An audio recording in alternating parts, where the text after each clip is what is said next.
అనేకమైన ప్రవక్తలు దేవుని యొక్క వాక్యాన్ని అనేక మందికి బోధిస్తూ ఉంటే వినలేక త్రోసి వేస్తూ ఉన్నారు.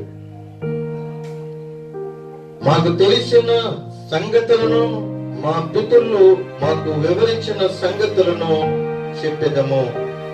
అటు పూర్వం జరిగిపోయిన సంగతులన్నీ కూడా, పూర్వం జరిగిపోయిన సంగతులన్నీ కూడా మనకి వివరిస్తూ ఉన్నాడు.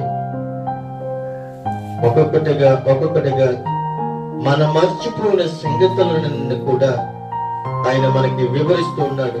నిజమే ప్రియమైన బిడ్డలారా, పూర్వం మన బ్రతుకులు ఎలాగున్నా, పూర్వం మన స్థితిలో ఎలాగున్నా, మనము పూర్వము ఎలా బ్రతుకాము, ఏ విధంగా బ్రతుకాము, ఎలా జీవించామన్నది అర్థం కాకుండా మన బ్రతుకులు మర్చిపోతూ జీవిస్తూ ఉన్నాం.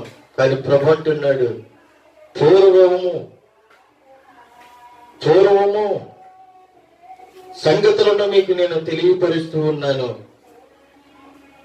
గూఢవాక్యాలను మీకు నేను తెలియపరుస్తున్నాను, మీరు మర్చిపోయిన సంగతులన్నీ కూడా మీకు తెలియపరుస్తున్నాను.